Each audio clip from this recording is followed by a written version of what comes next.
sekali lagi saya bilang, bahkan pengakuan, pernyataan itu harus di muka persidangan, bukan sesuatu yang disampaikan di luar persidangan, agar ini mempunyai nilai kekuatan pembuktian sehingga bisa. Walaupun di depan notaris sudah menjadi akta begitu. Ya, tapi kalau ini kan sudah masuk ke ranah penegakan hukum kan, nah, maka tidak ada salahnya dan memang wajib hukumnya untuk kemudian disampaikan di muka persidangan agar hakim bisa menilai benar atau tidaknya hal ini.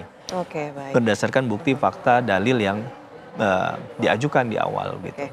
Kami juga masih bersama dengan Pak Haryanto, masih bersama kami Pak Haryanto. Ya, masih. Oke, Pak Haryanto, ini sama pertanyaannya. Tadi kan sempat disinggung pernyataan dari Dede yang sudah dibuatkan akta bahwa dia berbicara bohong begitu, tidak benar kata-kata yang sebelumnya. Anda melihatnya seperti apa? Ini apakah akan membuat PK ini kemungkinan besar diterima begitu oleh majelis hakim? Saya tidak bisa menjawab perkiraannya ya.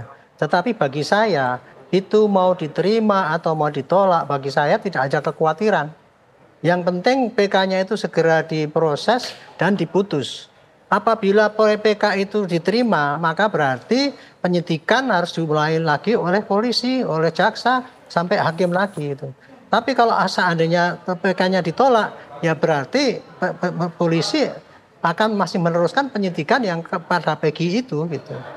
Makanya saya bilang ya, mau diajukan saksi ini sekarang saya nggak begitu khawatir. Saya misalkan nanti kok kalah, kemudian kok polisi kemudian malu, enggak. Di sini saya tidak ada masalah memalukan institusi dan sebagainya. Ini barang sudah terjadi kan, sudah semua orang menuduh bahwa kita itu curang. Buktikanlah sekarang dengan hukum yang berlaku gitu. Jadi untuk itu tadi mau saksi berapa, Dede ngaku kok dulu nganu, mana yang dianut, saya nggak care itu.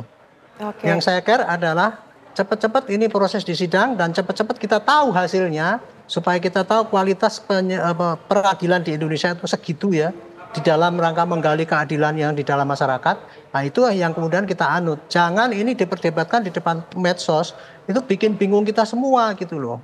Jadi saya yang paling nggak seneng itu karena di medsos ribut-ribut kemudian tiap hari cuma mencemooh polisi, Rudiana dan sebagainya, sanggahan dari sini pakai teriak-teriak dan sebagainya itu. Saya pikir itu nggak bagus lah untuk negara hukum seperti sekarang ini.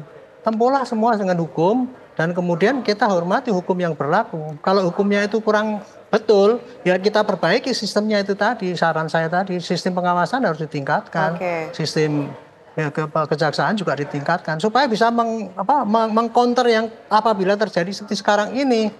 Ini kan sekarang sebagai pembelajaran gitu. Nah kembali kalau seandainya PK itu nanti diterima itu sebagai pembelajaran pada para polisi, para penyidik itu bahwa ternyata dia nggak bisa seenaknya seperti dulu. Kalau misalkan yang penting berkas sampaikan jaksa diterima selesai tugas saya.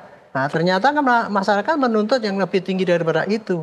Itu sebagai koreksi dari bagi saya. Menang atau kalah tidak ada kaitannya dengan institusi ini dijatuhkan apa tidak. Ini sebagai koreksi bangsa kita semua ini untuk marilah kita sama-sama memperbaiki sistem hukum kita ini.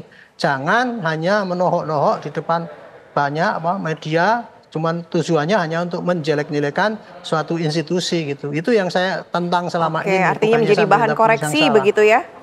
Baik, terima kasih. Pak Haryanto, terima kasih sudah bergabung bersama kami di Breaking News TV One. Mas Heri Firmansyah juga terima kasih sudah bergabung bersama kami. Semoga bermanfaat. Kami akan lanjutkan lagi pemirsa di pada sidang PK Saka Tatal saat ini akan segera dimulai. Tim kuasa hukum sudah hadir di dalam ruang sidang bersama dengan pemohon yaitu Saka Tatal. Kita tinggal menunggu majelis hakim untuk memasuki ruang sidang yang digelar pada pukul 10.30 waktu Indonesia Barat di Pengadilan Negeri Cirebon, Jawa Barat, di mana Saka Tatal saat ini mengajukan PK setelah gugatan pra-peradilan Peggy Setiawan ini dikabulkan dan memiliki novum atau bukti baru yang diajukan sebagai dasar atau bahan dalam peninjauan kembali pada hari ini. Kita akan langsung menuju ke ruang sidang pemirsa sambil menunggu majelis hakim memasuki ruang sidang untuk memulai sidang peninjauan kembali.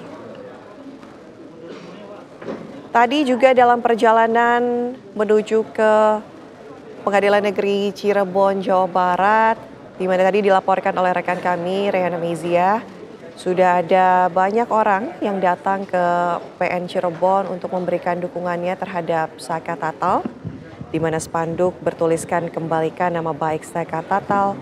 Ini dipasang di sekitar Pengadilan Negeri Cirebon Aksi ini juga atau Mohon aksi perhatian. dukungan dilakukan oleh para teman maupun warga di perhatian. sekitar rumah Saka Tatal Majelis sebagai Hakim bentuk memasuki dukungan ruang sidang. terhadap sidang peninjauan Hadirin kembali. dimohon Saat ini Majelis berdiri. Hakim memasuki ruang sidang. Pemirsa, kita akan sama-sama saksikan sidang PK dari Saka Tatal di Pengadilan Negeri Cirebon, Jawa Barat.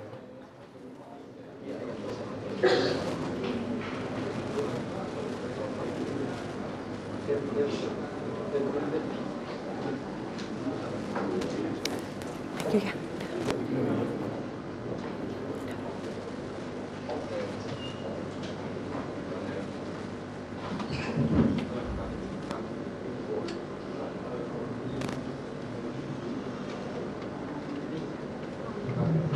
Hadirin dipersilakan untuk duduk kembali. Abang depan dong bang. Janjiannya nggak begitu bang.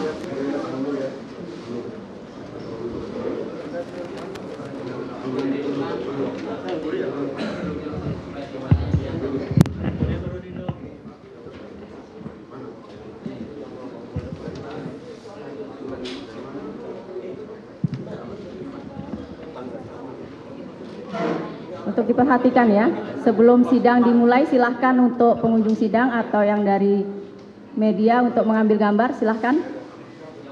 Nanti setelah sidang dibuka, kami batasi untuk mengambil.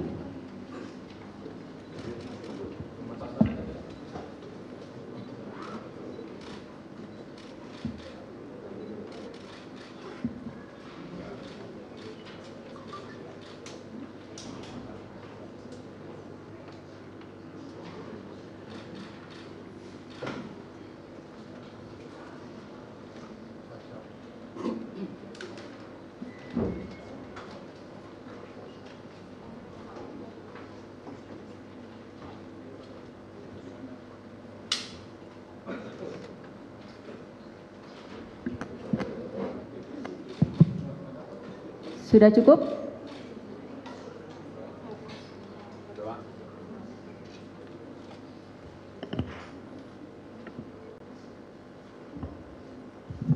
Sudah ya, kita mulai untuk sidangnya.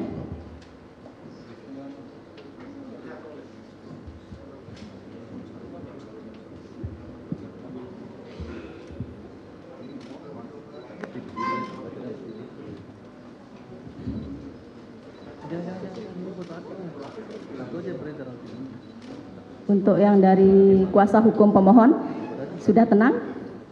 Atau masih? Biar kami kasih waktu. Silahkan. Enggak, ibunya masih nangis soalnya.